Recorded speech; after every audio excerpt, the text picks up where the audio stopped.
Chairman Westerman, members of the committee, and members of the Oklahoma delegation, I want to thank you all for your presence here. I want to also say OCO on behalf of the Cherokee Nation. You're not in the Cherokee Nation, but you're very close. And I'm glad to be here with the distinguished panelists, including fellow tribal leaders. It's my honor to serve as chief of the Cherokee Nation. We're the largest tribe in the United States, I represent here over 470,000 citizens, including, Mr. Chairman, citizens in every district of every member represented here, 19,000 in the great state of Arkansas. We're a large tribe.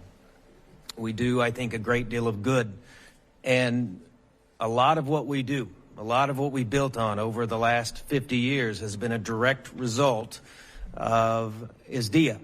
This law is, I think, one of the singular accomplishments of this country, and it demonstrates that on a bipartisan basis, the Congress of the United States, the President of the United States, can focus on self-determination, can focus on unshackling tribes to exercise tribal sovereignty, and to do what we've always been capable of doing when the laws of the government of the United States are shaped in a way that allow us to do it.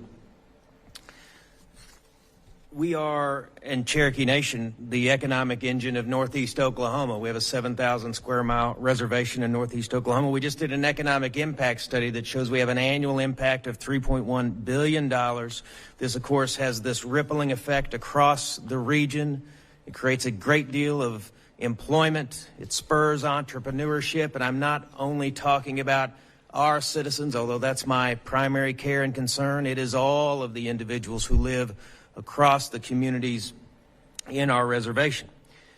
Much of this success is due to the reforms that are from this era that we're talking about. ISDEA, allowing, again, the Cherokee Nation and other tribes to chart our own future by exercising our own judgment, determining what the most efficient way to spend federal dollars is, how to shape programs. Quite simply, we have demonstrated in the past 5 decades that tribal nations can spend a dollar better than the government of the United States. We demonstrate it time and time again. We were one of the first tribes to embrace self-governance for compacting the delivery of federal programs and services. And today, we assume administration for every program, service, function, and activity that allows for self-determination and governmental authorities. We're able to build roads and infrastructure, support housing and education, operate world-class healthcare facilities, preserve and improve our natural resources, and lift up rural communities in particular without being bogged down in federal red tape. And one of the reasons is that we're closer to the people. We're closer to the communities. We know the people in many cases that are being affected by this, and we certainly know the communities. Again, tribal citizens and non-citizens alike benefit. Consider the most recent accomplishment of the Cherokee Nation under this law. That's our self-governance agreement with the Department of Transportation. We're able to exercise authority closer to these projects to make sure they get done in a manner that we think they should get done, and working with local stakeholders, but local is the key. We can do it the way we think we should do it, not the way Washington, D.C. Agencies dictate that we should do it. Healthcare facilities is perhaps the greatest accomplishment of the Cherokee Nation under this law. We operate a system that is better than any system the United States has ever run.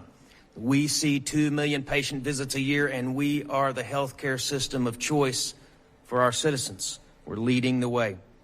We have a partnership with Oklahoma State University right on our health campus to grow our own doctors, so to speak, which is the way we plan for the future. In the area of natural resources, we engaged in compacts that allow us to manage tribal lands, whether it's fighting wildfires or just managing the natural life that we found when we were removed and that we are charged to take care of. We do that under ISDEA. We are, I think, leading the way in the area of natural resources. We are, I think, by any metric, much better off 5 decades after President Nixon said we should do this and the Congress on a bipartisan basis said we must do this.